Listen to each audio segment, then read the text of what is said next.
세균의 세포벽을 손상시키는 물질이 있으면 인체에는 해를 주지 않고 세균만을 선택적으로 파괴할 수 있지 않겠어요?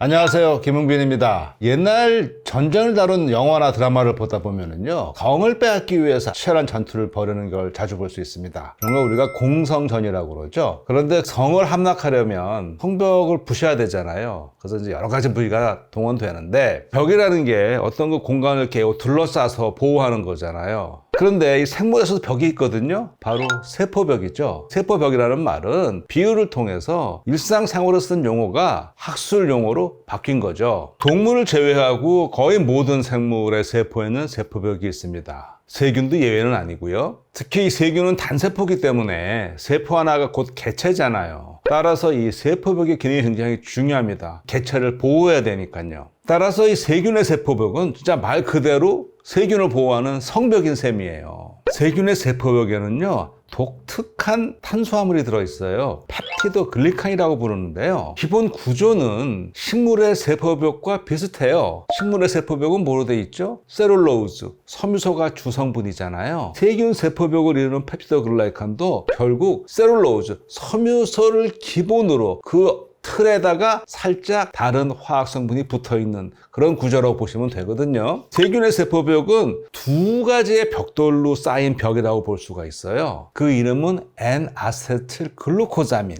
다른 하나는 N-아세틸뮤람산 이렇게 부르는데요. 이 세균이 세포벽을 어떻게 만드느냐? 방법은 간단해요. 벽돌이 두 개잖아요. 먼저 벽돌을 일렬로 쫙 옆으로 붙여갑니다. 양쪽에 고리가 있거든요. 그래서 NAG, NAM을 번갈아 가면서 이게 고리를 연결시킨다고 보면 돼요. 그렇게 쭉 연결을 시키면 벽돌층 하나가 완성이 되죠. 그 다음에는 또 똑같은 벽돌층을 위로 쌓아 올리는데 이 고리는 옆으로만 연결되는 거기 때문에 뭐가 필요하죠? 층과 층간을 고정할 필요가 있겠죠. 층간 고정에는요, NAM에만 붙어있는 또 다른 고리가 있어요. 요게 사용이 돼요. 쭉 한 층 연결됐고 층간 연결에는 NAM에 붙어있는 고리를 연결해서 벽을 쌓아 올라가는 거죠. 그리고 세포벽을 얼마나 쌓아 올라갈 거냐? 세균에 따라 다릅니다. 그런데요, 펩티도글라이칸은 오직 세균에서만 발견되는 아주 고유한 물질이에요. 그럼 그런 생각 안 드십니까? 세균의 세포벽을 손상시키는 물질이 있으면 인체에는 해를 주지 않고 세균만을 선택적으로 파괴할 수 있지 않겠어요?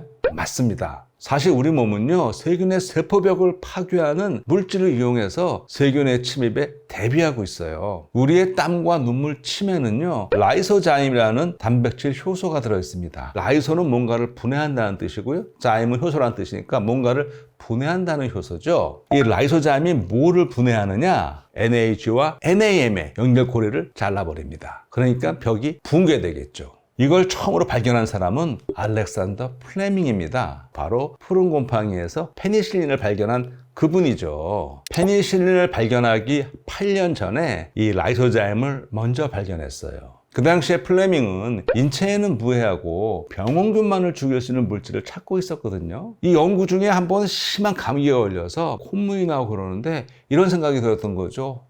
지금 내 몸에 들어온 병원균들과 싸움이 벌어지고 있는데, 그렇다면 지금 감기 걸려서 나는 이 콧물에도 혹시 저런 세균을 파괴할 수 있는 물질이 있지 않을까? 이렇게 생각을 하고는 콧물을 떨어뜨려서 실험해 본 거예요. 그랬더니 정말 세균이 못 자라는 거죠. 파괴되는 거죠. 그렇게 해서 라이소자임을 발견하긴 했는데요, 약을 쓰려고 보니까 단백질이다 보니까 여러 가지 좀 제약이 많아서 살짝 실망을 하고 다시 연구에 매진을 해서 드디어 1928년에 페니실린을 발견하게 된 것이죠. 휴가 갔다 왔더니 세균을 키우다가 두고 갔는데 거기에 곰팡이가 오염돼서 봤더니 푸른 곰팡이 주변에는 세균이 못 자라더라. 그래서 플레밍이 이 곰팡이가 세균을 죽이는 어떤 물질을 분비할 거라고 직감하고선 그것을 페니실린이라고 불렀다고 그렇게 알려져 있죠. 1928년 플레밍의 페니실린 발견은요, 인류 역사상 세균과의 전쟁에서 일방적으로 당하기만 하던 인류가 대반격을 가할 수 있는 신무기를 손에 넣는 순간이었습니다. 페니실린은 어떻게 해서 세균을 파괴할까요? 바로 세균의 세포벽을 구축하는 특정 효소를 공격합니다. 아까 앞서서 세균 세포벽 펩티도글라이칸은 두 개의 벽돌로 쌓아간다고 그랬잖아요. 옆으로 쌓고 위로 쌓고. 이럴 때 두 두 부류의 효소가 참여합니다. 비율을 들자면 서로 다른 두 벽돌공이 성벽 쌓기에 참여하는 거예요. 먼저 NaG와 NaM을 옆으로 연결시키는 벽돌, 이 벽돌공이 있어요. 이거를 위로 쌓아간단 말이죠. 그러면 NaM이 붙어있는 고리를 연결하는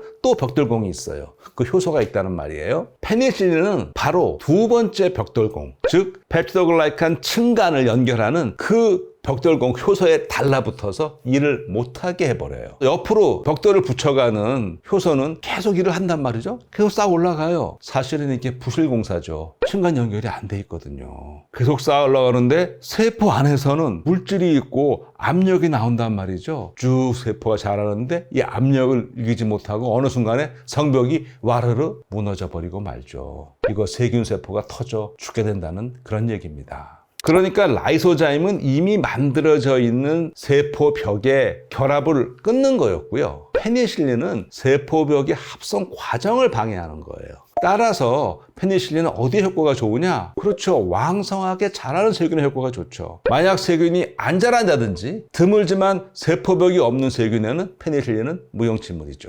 하지만 감염병 치료에는 별 문제가 되지 않습니다. 감염이란 결국 침입한 세균이 몸에 들어와 성장하는 말이기 때문에 들어와서 얘가 자란다면 페니실린이 효과가 좋겠죠. 플레밍의 페니실린 발견을 두고 많은 사람들이 운이 좋았다 그렇게 얘기를 합니다. 운이 좋은 건 사실이에요. 근데 보통 그런 운은 우리가 이렇게 부르죠. 세렌디퍼티라고. 아마 이 말 많이 들어보셨을 것 같아요. 방탄소년단 BTS 노래에도 제목이 세렌디퍼티라는 노래가 있어요. 세렌디퍼티 영어 단어의 뜻은요, 우연히 중대한 발견을 하는 경우를 뜻해요. 여기에 해당하는 우리말 한 단어는 없습니다. 근데 여기서 말하는 우연은요, 우리가 그냥 무슨 길을 가다가 돈을 줍거나 그런 운을 말하는 게 아니에요. 그런 요행을 말하는 게 아닙니다. 플레밍에게 행운이 찾아온 건 맞습니다. 근데 중요한 거는요, 행운 자체가 아니라 그거를 놓치지 않고 붙잡았다는 사실이죠. 병원균을 파괴할 수 있는 그 무언가, 마법의 탄환만을 늘 골몰했던 그였기 때문에 가능했던 일입니다. 플레밍 역시 이렇게 말했습니다. 준비된 사람만이 기회가 내미는 손을 볼 수 있다.